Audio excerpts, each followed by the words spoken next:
नमः हरे हराये नमः। हरे कृष्णा जी, आप सबका बहुत बहुत स्वागत है। हमारे सारे कार्यक्रम इस्कॉन फाउंडर आचार्य एसी भक्ति वेदांत स्वामी श्रीला प्रभुपाद जी को समर्पित है। मंगलाचरण आरंभ करते हैं।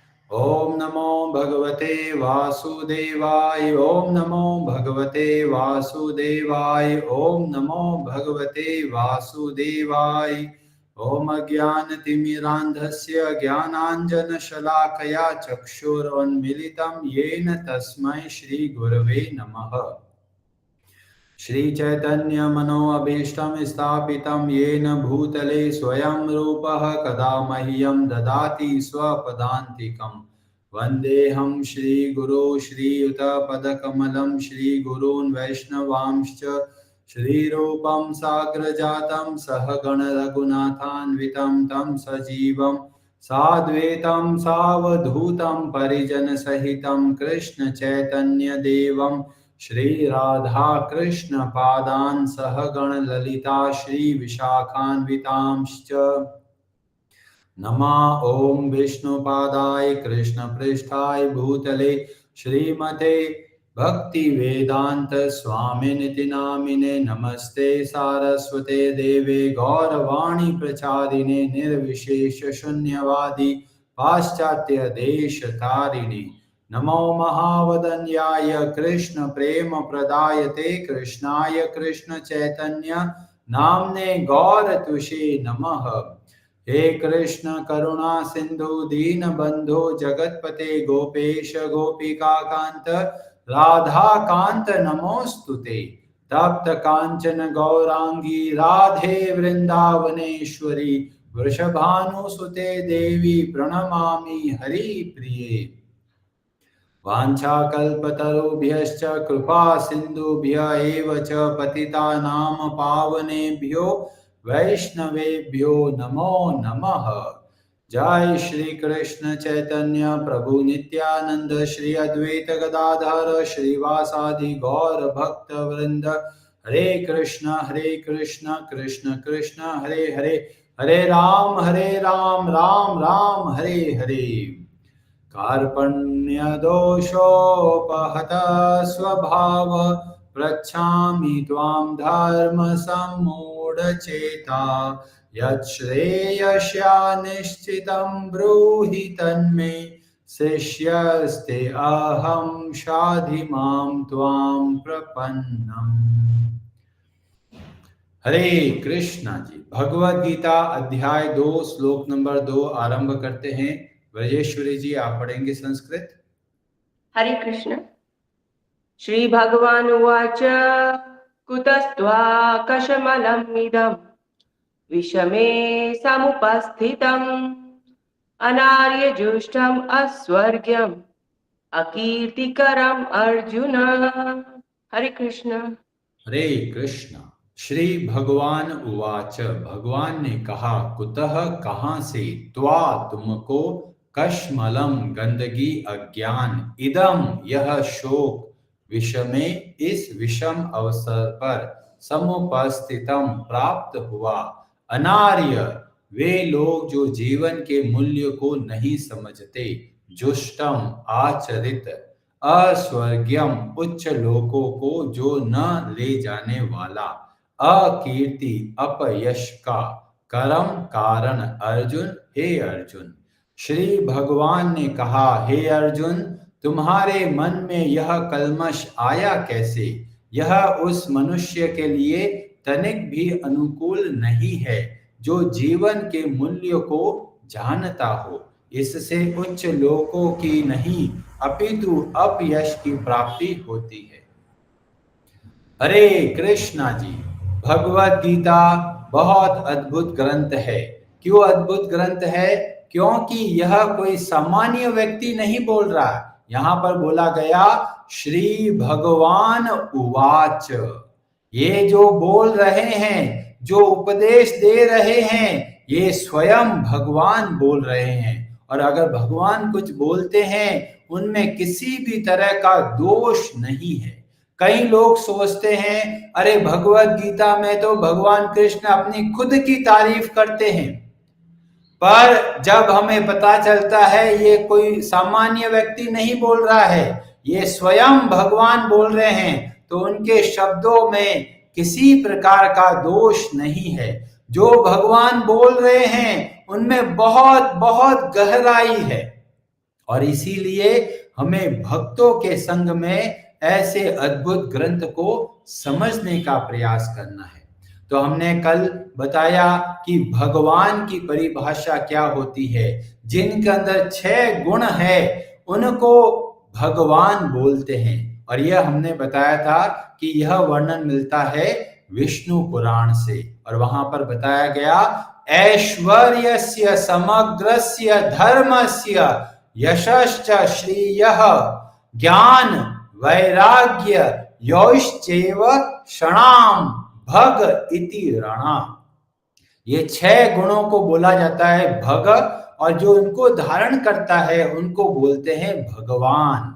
और ये भगवान शब्द किनके लिए प्रयोग करना है, तो बोला गया एवं एष महान शब्दो मैत्रेय भगवान इति परम ब्रह्म भूतस्य वासुदेवस्य न अन्यगः। ये जो भगवान शब्द का प्रयोग भगवान वासुदेव के लिए ही किया जाना चाहिए और किसी के लिए नहीं। पर जब हम लोग बहुत सारे पुराणों में देखते हैं तो बहुत जगह पर भगवान शब्द का प्रयोग किया गया। तो इसमें जो मूल बात यह है कि जो व्यक्ति को भगवान बोला गया है वो क्यों बोला गया है, क्योंकि उनको भगवान वासुदेव की कृपा प्राप्त हुई। जैसे देव ऋषि नारद जी को भगवान बोला गया, इसका मतलब है कि भगवान श्री कृष्ण की उनके ऊपर कृपा है और इसीलिए उनको भगवान शब्द बोला गया।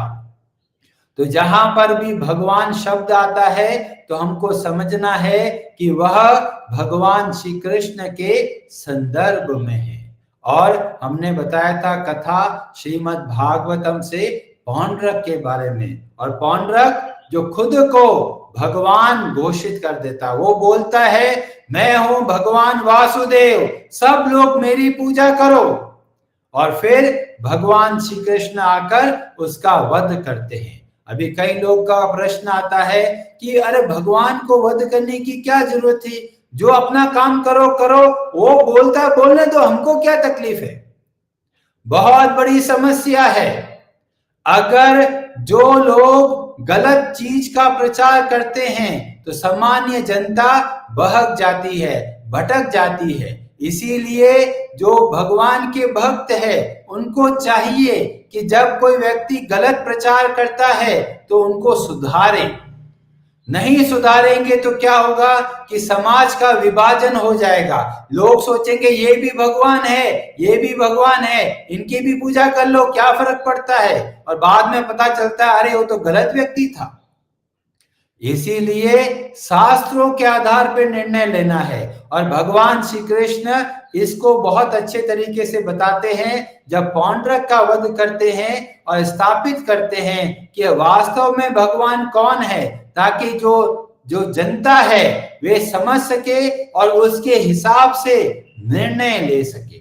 अभी बहुत लोगों के मन में प्रश्न आता है अरे जी शिव पुराण में कुछ और बताया गया है, देवी भागवत में कुछ और बताया गया है, और विष्णु पुराण में कुछ और बताया गया है, और अगर लिंग पुराण उठाए तो उसमें और दिया गया है। तो पता नहीं चल रहा कि वास्तव में कहना क्या चाहते हैं ये सारे शास्त्र। तो हमको धीमे धीमे तरीके से समझना चाहिए। तो पहले हम चलते हैं महाभारत में। महाभारत के जो आदि पर्व है वहां पर अनुक्रम अर्णिका पर्व के अध्याय 1 और श्लोक नंबर 77 में 77 में एक बहुत अद्भुत डिस्कशन चलता है, और डिस्कशन चलता है गणेश जी और वेद व्यास जी के बीच में। वेद व्यास जी ने महाभारत को अपने मन में पूरा का पूरा वो निर्माण कर दिया है। अब उनको चाहिए कि कोई लेखक हो जो उसको लिखे। तो वेद व्यास जी आह्वान करते हैं गणनायक गणेश जी का, और गणेश जी को प्रार्थना करते हैं कि आप इस महाभारत ग्रंथ को लिखिए, मैं बोलूंगा और आप लिखिए। गणेश जी बोलते हैं मुझे स्वीकार है, पर मेरी एक शर्त है, और वो शर्त यह है, अगर मैं लिखना आरंभ करता हूं तो ये रुकना नहीं चाहिए। रुक गया तो मैं लिखना बंद कर दूंगा। तो वेद व्यास जी बोलते हैं ठीक है, पर मेरी भी एक शर्त है। और वो क्या शर्त है? बिना सोचे समझे कुछ भी मत लिखना। मैं जो भी बोलूं उसको सोचना है, समझना है, और सही लगे तो ही लिखना। अभी क्लियर हो गया? और वेद व्यास जी आरंभ करते हैं महाभारत का उच्चारण करना, और बीच बीच में ऐसे गहन बहुत ही डीप श्लोक डाल देते हैं, और गणेश जी को समय लगता है सोचने के लिए और समझ के, और फिर वो लिखते हैं। उसी महाभारत के भीष्म पर्व के अंतर्गत यह भगवत गीता है। तो भगवत गीता का एक एक श्लोक को गणेश जी समझते हैं, सोचते हैं, और फिर उसको लिखते हैं। इसका क्या मतलब हुआ कि जब वेद व्यास जी ने बोला श्री भगवान उवाच, तो गणेश जी सोचे क्या ये सही है? क्या भगवान शिव बड़े हैं या फिर कौन बड़े हैं? सब कुछ विचार करके और फिर गणेश जी लिखते हैं श्री भगवान उवाच। ये भगवान की ऐसी वाणी है जो गणेश जी इसको स्वीकार करते हैं। गणेश जी समझते हैं कि जो भी भगवत गीता में बोला है ये पूर्णतया सत्य है। गणेश जी ने ये नहीं बोला अरे भगवान शिव की पूजा करनी चाहिए, क्यों, वो तो मेरे पिताजी हैं। पर गणेश जी जब लिखते हैं इसको, तो इसका मतलब है कि गणेश जी पूर्णतया जो भगवत गीता में बोला गया है उसको स्वीकार करते। तो गणेश जी को कोई संदेह नहीं आया, उनके मन में ये नहीं आया कि भाई भगवान शिव की पूजा करो। तो हमें गणेश जी का समर्थन प्राप्त होता है। और जो बहुत सारे पुराण हैं उसमें देखते हैं कि कुछ पुराण क्या करते हैं, दूसरे पुराणों की बहुत प्रशंसा करते हैं। जैसे अगर शिव पुराण लेंगे तो सामान्यता है कि भगवान शिव के बारे में बताया जाएगा और भगवान शिव की बहुत प्रशंसा होगी, उनका गुणगान होगा, बहुत बढ़िया। देवी भागवत उठाएंगे तो भगवती की आराधना का जोर दिया गया, उनकी प्रशंसा होती है, उनका गुणगान होता है, तो सामान्य बात है। विष्णु पुराण उठाएंगे तो भगवान विष्णु के बारे में बताया जाएगा, उनका गुणगान होगा, बहुत बढ़िया। पर कुछ पुराण ऐसे हैं जो किसी और की तारीफ करते हैं, किसी और का गुणगान करते हैं, और उससे हमें पता चलता है वो कौन सा पुराण है जिसमें सब बातें बहुत अच्छे तरीके से बताई गई। तो हमें पता चलता है स्कंद पुराण। यह स्कंद पुराण कौन बोल रहा है, किसके बीच में डिस्कशन चलता है? यह स्कंद पुराण कार्तिकेय पूछते हैं। और कार्तिकेय कौन है? ये है भगवान शिव के पुत्र। तो स्कंद पुराण में भी हमको एक बहुत अद्भुत बात देखने को मिलती है, और स्कंद पुराण बहुत बढ़िया तरीके से बताते हैं। एक पुराण ऐसा है जिसको बहुत ध्यान से समझना है, और यह वर्णन मिलता है स्कंद पुराण के वैष्णव खंड के जो भागवत महात्म्य है उसके अध्याय 3 और श्लोक नंबर 18 में बोला गया, और वहां वर्णन मिलता है अनेक जन्म संसिद्ध, बहुत जन्मों की सिद्धि, बहुत जन्मों की तपस्या के बाद में क्या मिलता है? तो बोला गया श्रीमद् भागवतम लभेत। बहुत जन्मों के बाद में कोई व्यक्ति श्रीमद् भागवतम को समझने के लिए तैयार होता है। उससे पहले अनेक पुराणों में वो भ्रमण करता है, कभी शिव पुराण पढ़ के सिद्धि को प्राप्त करता है, कभी देवी भागवत को पढ़ता है, तरह तरह के पुराणों को पढ़ के सिद्धि को प्राप्त करता है, और उसके बाद में ऐसा व्यक्ति श्रीमद् भागवतम तक पहुंचता है। और भागवतम को पढ़ने का क्या लाभ मिलता है उसको? तो बोला गया प्रकाशो, उसका जो एनलाइटनमेंट होता है, जीवन का जो मूल उद्देश्य है वह पता चलता है। और वो कैसे पता चलता है? तो बोलते हैं भगवद भक्तिर उद्भव तत्र जायते। तो बहुत जन्मों की सिद्धि के बाद, बहुत तपस्या के बाद कोई लोग श्रीमद् भागवतम तक पहुंचते हैं। और भागवतम का जब कोई अध्ययन करता है तो भगवान हरि का भक्त बनता है और जीवन में प्रकाश प्रकट होता है। तो उससे पहले क्या अंधकार रहता है?